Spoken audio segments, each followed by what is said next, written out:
My mom chose her new family and kicked me out on my 18th birthday, so I quietly planned, until her mask slipped in the worst way possible publicly. I'm a 26-year-old male now, but this started when I was 22.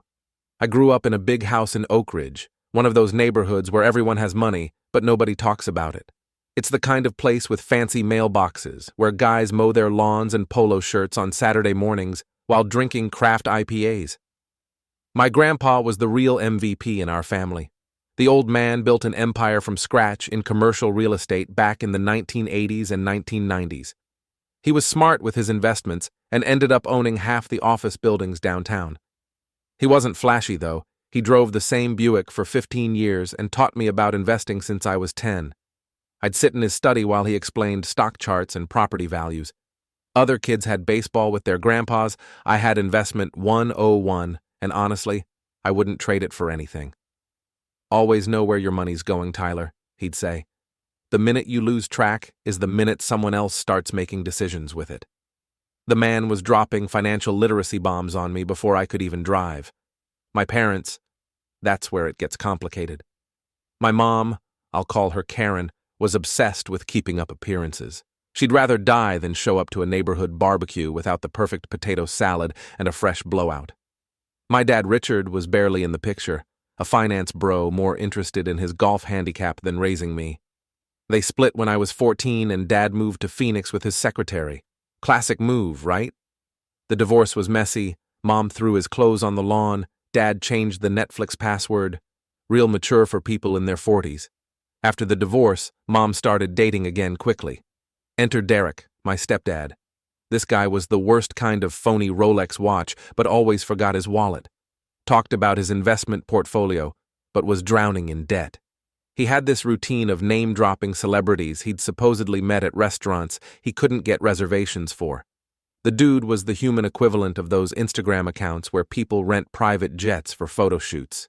He moved in with us when I was 16, and from day one it was clear he saw me as competition.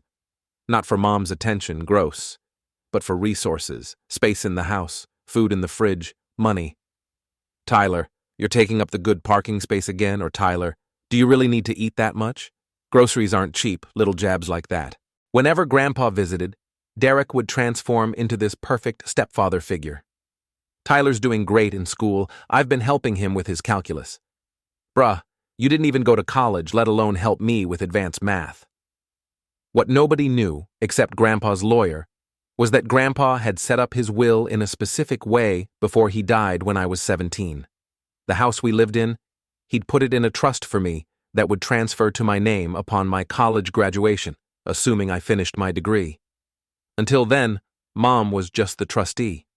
Grandpa knew Mom was terrible with money and wanted to make sure I'd have something solid when I grew up. Mom had always been bougie, but after Dad left, it got worse. She'd max out credit cards on designer handbags, but forget to send me money for school books.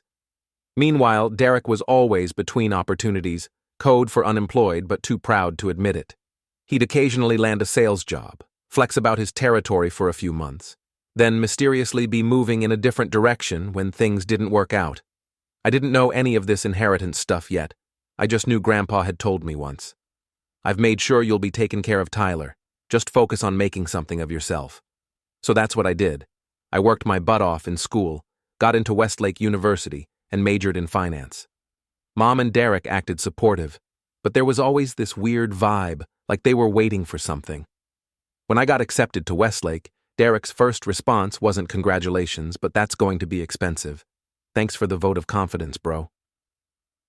Living at home during college was tense. They'd make comments about how generous they were letting me stay there rent-free even though the house was paid off decades ago by Grandpa.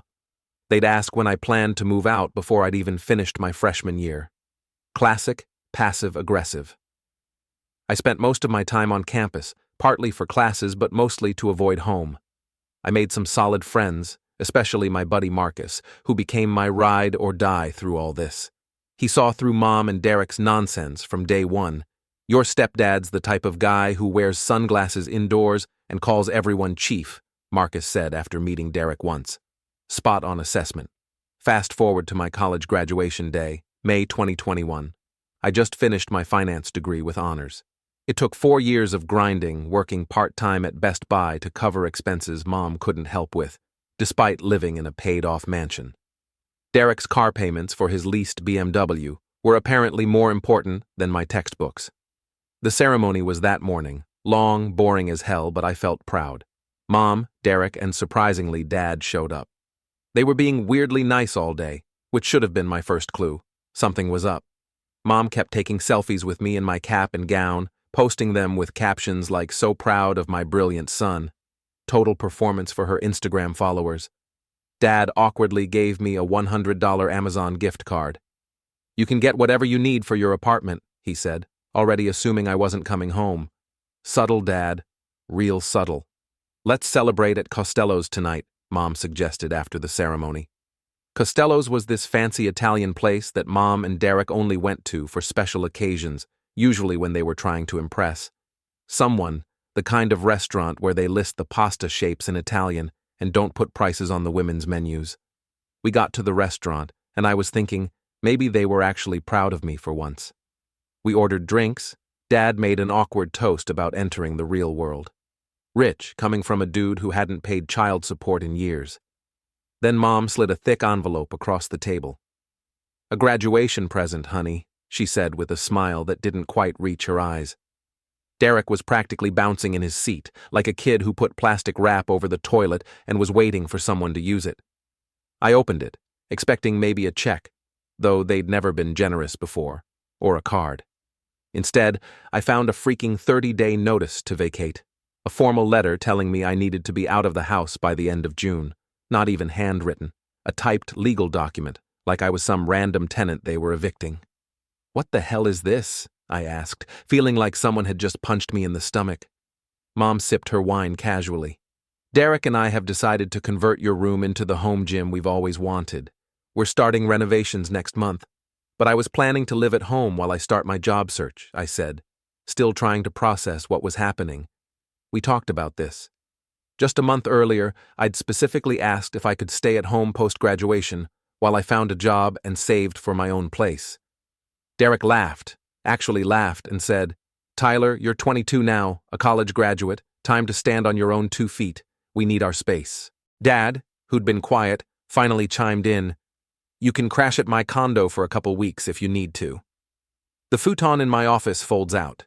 This from the guy who'd missed most of my birthdays and whose child support checks were always in the mail. The guy who told me he couldn't help with tuition because he was cash-strapped while posting pics from his Cabo vacation with his new wife. But it got worse. Mom pulled out another envelope. "Also, we need you to sign these papers, just some formalities about the house and Grandpa's estate." "What formalities?" I asked, taking the envelope but not opening it. "Just clearing up some outdated language in the will," Derek said, waving his hand dismissively. "Your grandfather left some provisions about the property that don't make sense anymore. Standard stuff. Something felt off. Way off." "I should probably read these first," I said. Mom's face tightened. "It's just legal jargon, Tyler. No need to overthink it. We had our attorney draw everything up properly." "Their attorney?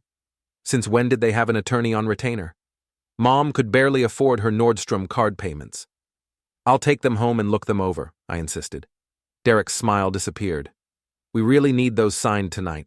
Our contractor starts next week and we need to clear up the title issues before then." "Title issues?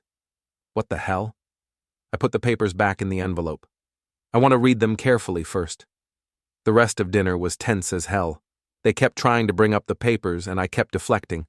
Derek got progressively drunker and more irritated, eventually snapping at the waiter over the bill. Dad was checking his watch every 5 minutes like he had somewhere better to be. Mom kept shooting Derek these do-something looks.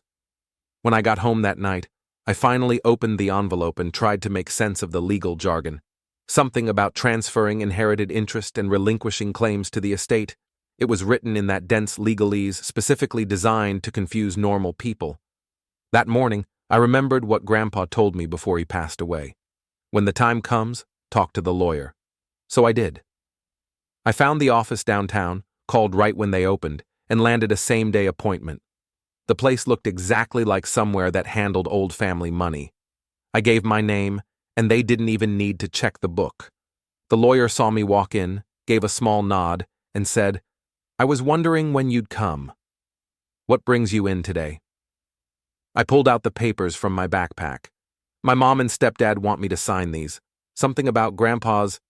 Well, the moment he saw the papers, his face changed. He put on his glasses and started reading, his expression growing darker with each page, like legit concerned. "Where did you get these?" he asked sharply. I explained about the graduation dinner and the eviction notice. He set the papers down and took a deep breath. "Tyler, I need to explain something important to you. When your grandfather died, he left specific instructions regarding the family home. The property was placed in a trust, with your mother as trustee, but with explicit instructions that ownership would transfer to you upon your college graduation." I sat there stunned. "The house is mine." "As of yesterday, yes," he said. "Legally, you are the sole owner of the property at 487 Lakewood Drive. Your mother's trustee status terminated upon your graduation." My head was spinning. I remembered all those times Mom and Derek talked about their house and their plans for renovations and upgrades. All the times they lorded it over me like I was some freeloader. "And these papers?" I asked, pointing to the stack on his desk. "These," he said with disgust, "would have you sign away your inheritance to your mother and Derek. If you had signed these, you would be transferring ownership of a $1.2 million property for nothing in return." He flipped to the last page. "They didn't even offer you compensation." My mind was racing. "So they knew all this time?" He nodded grimly. "Your mother was fully informed of the terms of the trust when your grandfather passed. She's been aware for 5 years that the property would transfer to you upon graduation." That hit me hard. For 5 years, Mom knew the house would be mine. That's why they were so eager to get me to sign those papers right away at the celebration dinner, no less. They thought I'd be caught up in the moment, happy, distracted, and just sign whatever they put in front of me. "And the eviction notice?" "Completely invalid," he said. "They can't evict the legal owner of the property." He paused.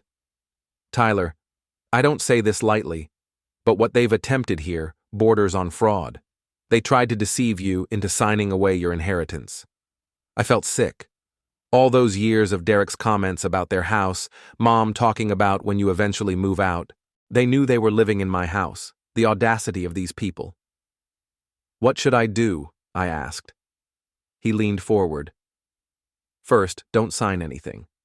Second, I suggest we prepare the proper documentation to assert your ownership. Also, given the circumstances, you might want to consider staying elsewhere temporarily while we sort this out. They can't legally remove you, but things could get uncomfortable." I nodded, feeling like the ground had shifted under me. "There's one more thing," I said. "They're getting married in 3 months. Big wedding reception at the house." He raised an eyebrow. "Interesting timing. If they're planning a large event at the property, having clear ownership would be important. And if they're planning to refinance or take out equity after marriage," he let the implication hang in the air. As I left his office, my phone was blowing up with texts from Mom asking where I was and reminding me they needed those papers signed to SAP also. A missed call from Derek. No voicemail, typical. I didn't respond. I needed time to think and plan. For the next week, I avoided being home as much as possible. When Mom or Derek asked about the papers, I'd say I was still looking them over. "Just want to understand what I'm signing," I'd say, which made Derek visibly annoyed. "It's just formality paperwork, Tyler. Don't make this complicated," he'd snap.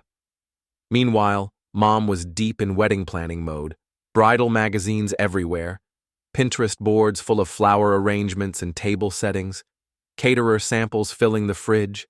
She'd always wanted a big wedding. Her ceremony with Dad had been small because Grandpa wouldn't fund anything extravagant. Now she was going all out. I was meeting regularly with the lawyer, who was documenting everything and preparing the legal paperwork to formally assert my ownership of the property. He advised me to play along for now. "The more information we have about their intentions, the stronger our position," he explained. so I started paying attention. I noticed Mom and Derek had already contacted contractors about renovating not just my room, but the entire east wing of the house. They had booked caterers and rental companies for their wedding reception. They were making all these plans for my house without even having the decency to ask. What really got me was finding blueprints for a complete kitchen renovation scheduled to start the week after their wedding. They were planning to gut the kitchen Grandpa had specially designed for Grandma before she passed, the kitchen with the height-adjustable counters, because she was barely 5 feet tall. They were going to rip it all out for some modern monstrosity with an espresso bar. I crashed at my buddy Marcus's apartment most nights, just bringing clothes and essentials in my backpack. Marcus was cool about it. We'd been tight since freshman year, and his parents had always treated me like a second son.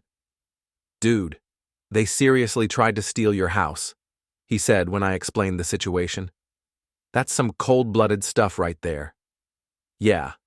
And the worst part? They've known for years that it would be mine. All those times they complained about me living rent-free, they were the ones living rent-free in my house." Marcus shook his head. "What are you gonna do?" "Working on something with Grandpa's lawyer, but for now, I'm just watching and gathering intel." The wedding plans were ramping up. Mom sent me a fancy invitation in the mail. "Karen Mitchell and Derek Woodson request the honor of your presence at their wedding." At the bottom was a handwritten note. "Don't forget to bring those signed papers. We need to wrap this up before the wedding. P.S. The ceremony is at St. Luke's, reception at the house. The house, not your house or our house, just the house, like it was some neutral property." Through all that, I was disturbed, especially after the graduation phase and the emptiness I felt inside. My job search was on hold while I dealt with this mess. The lawyer helped me access some funds from another trust my grandfather had set up, one I hadn't even known about until now. Apparently, there was a separate education and living expenses trust that would convert to a full inheritance when I turned 30. Not huge money, but enough to give me breathing room. "Your grandfather was very thorough," he explained. "He wanted to make sure you had a solid foundation before receiving significant assets." The more I learned about Grandpa's planning, the more I realized how much he must have distrusted my mother when it came to money. And now I understood why. 3 months was a long time to pretend everything was normal, but I'm patient when I need to be. During this time, I caught Derek going through my mail twice. Once I came home early and found him in my room, rummaging through my desk drawers, just looking for a pen, he claimed, despite the cup of pens clearly visible on my desk. They started showing the house off to friends like it was some HGTV special. "And this is where we're putting the luxury snack bar," Derek would say, pointing to the basement. The same space Grandpa turned into my gaming setup for my 16th birthday. Mom kept dropping comments about how excited she was for me to start my own journey. Translation, she couldn't wait to kick me out. One night, I overheard them talking in their bedroom through the air vent. "What if he doesn't sign?" Mom asked. "He will," Derek assured her. "Kid's naive. Besides, what's he going to do? Sue his own mother? If only they knew." As the wedding date approached, I finally gave Mom and Derek what they wanted, or so they thought. "I'll sign the papers at the night, about 2 weeks before the big day. Kind of symbolic, right? New beginnings and all that." They exchanged looks. Derek seemed suspicious, but Mom was just relieved. "Perfect. We can handle it right after the ceremony, before the reception," she said. "Actually," I countered, "let's do it during the reception. More festive that way." Mom looked like she wanted to argue, but just nodded. "Fine. Just don't forget." The next 2 weeks were a blur of wedding preparations. The house was being cleaned, the yard landscaped. Mom hired some fancy wedding coordinator who kept showing up with fabric swatches and flower arrangements. They were sparing no expense. And why wouldn't they? In their minds, they had just secured a $1.2 million property for the cost of some legal paperwork. Karen was acting like she owned Buckingham Palace, calling the house my estate when she was on the phone with vendors. Not our house. Not even the house. Her estate. Like she didn't spend the last 5 years dipping into her Nordstrom card to fake a lifestyle. She had the cleaning crew running drills like it was boot camp. The chandeliers must shine. Ma'am, we live in the suburbs. You've got a fake lemon bowl from Target on the table. Calm down. She cornered me one morning while I was grabbing cereal, talking about how I needed to mow the lawn and trim the hedges before the wedding. The yard reflects the bride, she said. I just stared at her. Didn't realize I was on payroll. She gave me that fake smile and hit me with, well, you are still living here in my house. The same house she tried to get me to sign away behind my back. The wildest part, she told the florist. With me standing right there, this house has always meant so much to me. My father would have wanted me to start the next chapter here.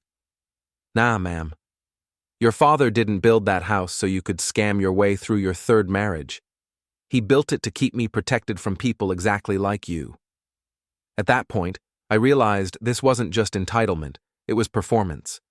Karen wasn't just trying to take the house, she was rewriting the whole story to make herself the star. Cinderella vibes, minus the charm. Full Karen mode, 4K resolution, no shame, and they even had the audacity to ask me to help pay for some of the wedding expenses. Since you're still living here, Derek pointed out, as if that justified asking me to chip in for their wedding. Sorry, tight on cash right now, I lied. Job hunting, you know. Meanwhile, the lawyer and I finalized our plan. The paperwork asserting my ownership was ready. We had copies of the trust documents, the transfer of deed, everything official, stamped and notarized. Are you sure you want to do it this way? He asked me the day before the wedding. We could handle this more privately. They tried to trick me into signing away my inheritance on what was supposed to be my graduation celebration, I replied. They didn't care about embarrassing me then. Why should I care now? The night before the wedding, Mom came to my room. For a second, I thought maybe she was having second thoughts, that some maternal instinct was kicking in at the 11th hour. Tyler, honey, I want tomorrow to be perfect, she said, sitting on the edge of my bed. It's a big day for all of us. Sure, Mom, I replied, waiting for the other shoe to drop. So I need you to be on your best behavior. No making scenes, no problems with Derek, and don't forget those papers. So much for maternal instinct. Of course, I said. The picture of innocence, wouldn't dream of causing any problems. She smiled, patted my hand and left. Not a word about how this was the last night before I supposedly had to move out. Not a hint of concern about where I'd go or what I'd do. Just a warning to behave myself at her precious wedding. The morning of the wedding arrived, September 15th, perfect early fall weather. I got dressed in the suit I'd bought for the occasion, nothing too flashy, just a charcoal gray number that fit well. I watched from my window as the catering trucks arrived, as the bartenders set up the open bar, all for an event I hadn't authorized on my property. I went to the church ceremony and sat in the back, watched Mom walk down the aisle in her designer dress, probably purchased with funds from my house. Watched Derek stand there looking smug in his expensive tux. They said their vows, exchanged rings, and kissed while everyone applauded. I slipped out before the receiving line formed and texted the lawyer, "It's time." The reception was in full swing by the time I arrived. About 150 people were milling around the property, eating fancy hors d'oeuvres. Mom and Derek hadn't arrived yet. They were still taking photos at the church. The lawyer was waiting for me at the front gate, along with Sheriff Reyes, who had the legal paperwork showing my ownership of the property. We waited in the circular driveway, right where the wedding party would arrive. The first limo pulled up about 20 minutes later. Mom and Derek stepped out, all smiles and wedding day bliss, until they saw us standing there. Tyler. Mom's smile faltered. What's going on? Who are these people? The lawyer stepped forward, all professional. Mrs. Mitchell, Mr. Woodson, I'm representing the legal owner of this property. Derek laughed. What are you talking about? This is our house. The sheriff handed them the documentation according to county records and the properly executed will of Mason Mitchell. This property belongs solely to Tyler Mitchell as of May 22nd, the date of his college graduation. The blood drained from Mom's face as she flipped through the pages. Derek grabbed the papers from her, his eyes darting back and forth as he read. This can't be right, he sputtered. It is right, the lawyer said calmly. Tyler became the legal owner when he graduated college, as stipulated in his grandfather's will. The papers you attempted to have him sign would have transferred ownership to you illegally. By now, the wedding party had arrived in the second limousine. People were getting out, confused by the scene unfolding in the driveway. Mom's bridesmaids, all Botoxed and spray-tanned to perfection, were whispering behind their hands. Derek's groomsmen looked like they weren't sure if this was a prank. "Tyler," Mom hissed, "we can talk about this later. Our guests are arriving." "These people," I said, gesturing to the crowd gathering around us, "are attempting to hold an event on private property without the owner's permission." Derek's face was turning red. "You little, after everything we've done for you." "Like what?" I shot back. "Trying to evict me from my own house? Attempting to trick me into signing away my inheritance?" Mom was frantically trying to salvage the situation. "Tyler's confused. Everyone, just a little family misunderstanding. Let's all head to the backyard for cocktails." The sheriff stepped forward. "Mr. and Mrs. Woodson, you have two options. You can cancel this reception immediately, or you can relocate it to another venue. This gathering has not been authorized by the property owner." Mom's sister, Aunt Cindy, pushed her way forward. "Karen, what's going on?" I stepped forward and looked out at the guests, who were already whispering and pulling out their phones. "Just so everyone's clear, you're all here at my house without my permission. I was evicted by these two at my graduation dinner, the house my grandfather left me. They tried to scam me out of it with fake paperwork, so if you're here for the open bar, I'd suggest calling Uber before the hors d'oeuvres get cold." A few guests actually laughed. Chad, Derek's best man, seriously, his name was Chad, tried to play peacemaker. "Hey man, it's their wedding day. Can't this wait until tomorrow?" "Funny," I replied. "They didn't want to wait to try to kick me out of my own house or trick me into signing it over to them. Why should I wait?" Derek made one last, desperate attempt. "Listen, Tyler, let's talk numbers," he said in a lower voice. "Everyone has a price. Name yours." I shook my head. "Not happening. You have 1 hour to collect your personal items for the night. The rest you can arrange to pick up next week." "Oh, where are we supposed to go?" Mom wailed. Her perfect wedding makeup now streaked all over her face. "Dad mentioned his futon folds out," I replied coolly, throwing their own words back at them. What followed was pure chaos. Guests awkwardly returned to their cars. The catering company packed up their half-prepared food. Mom cried hysterically while Derek barked into his phone, trying to find a last-minute venue that could take 150 people. I stood in the driveway, watching it all unfold, feeling strangely empty. This wasn't happiness. It was justice. The kind of justice Grandpa would have approved of, direct, decisive, and absolutely warranted. Mom's cousin Bethany, one of the few family members I actually liked, came up to me during the chaos. "Is it true?" she asked quietly. "They tried to steal your inheritance?" I showed her the eviction notice and the transfer papers they wanted me to sign. She read them quickly, her eyes widening.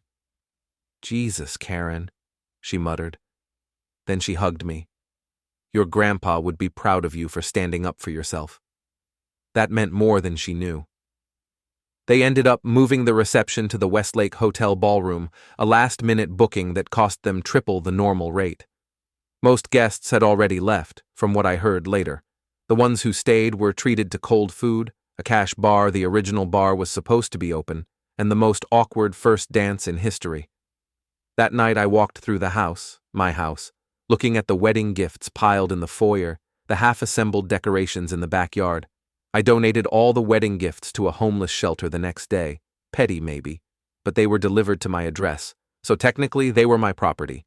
And honestly, Mom and Derek didn't deserve the 6 KitchenAid mixers they'd probably received. Mom tried calling me nonstop for weeks. I eventually agreed to meet her at a coffee shop, where she alternated between fake apologies and angry accusations. "We were just trying to secure our future," she explained, like that justified everything. "By destroying mine?" I asked. She had no answer. "You could have handled it differently," she sniffed. "You didn't have to humiliate us in front of everyone we know. And you didn't have to try to trick me into signing away my inheritance," I countered. "You didn't have to give me an eviction notice at my graduation dinner." She had the audacity to blame Grandpa. "Dad always did love you more than me. He never trusted me with money." "Gee, I wonder why," I said, staring pointedly at her designer purse. Derek never apologized. Instead, he threatened to sue for improvements they'd made to the property over the years. My lawyer shut that down with documentation showing all major renovations had been paid for by the trust my grandfather had established for home maintenance. The last text I got from him read, "You'll regret this, kid. What goes around comes around." I changed the locks the day after the wedding and had a security system installed the following week. Mom and Derek tried to come by unannounced a few times, but the alarm company called me each time. Eventually, they got the message. Living alone in that big house was weird at first, quieter than I was used to, but also peaceful. No more passive-aggressive comments, no more tension at dinner. I could leave dishes in the sink if I wanted to, though Grandpa raised me better than that. I ended up selling the house 8 months later for $1.4 million. The market was hot, and I didn't need the constant reminders of what had happened there. I bought a nice condo downtown and invested the rest, following Grandpa's principles. I got an entry-level position at Vertex Capital, ironic since it's in one of the buildings Grandpa used to own, and started building my career. Turns out, having a solid education and not being in debt gives you options. I'm not rich by any means, but I'm comfortable in building towards something real, not pretending to be something I'm not. Mom and Derek's marriage lasted exactly 14 months before imploding. Turns out, when you build a relationship on materialism and deception, it doesn't hold up well under pressure. They fought constantly about money after the wedding, especially after Derek's latest business venture failed spectacularly.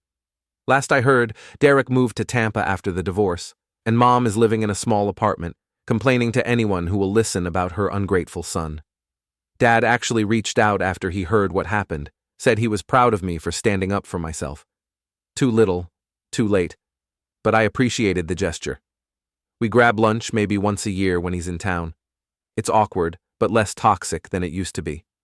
I'm dating a cool girl named Leah now, met her at a friend's housewarming. She knows the whole story and thinks I did the right thing. Family doesn't try to scam family, she said simply when I told her everything. She's close with her parents and siblings, which was weird for me at first. It took me a while to realize that's how normal families operate, with actual love and support instead of schemes and manipulation. Sometimes, I wonder what would have happened if I'd just signed those papers at graduation, how easy it would have been to give in. I'd probably be living in some crappy apartment with roommates drowning in debt, while Mom and Derek entertained in my house, renovated my house, maybe even sold my house out from under me. But Grandpa didn't raise me to be a pushover, even from beyond the grave. The old man knew exactly what he was doing when he set everything up the way he did. He knew Mom, he knew her priorities, and he made sure I was protected. The house is gone, but the lesson stuck. Family isn't defined by blood, and sometimes the people who should love you the most are the ones you need to watch.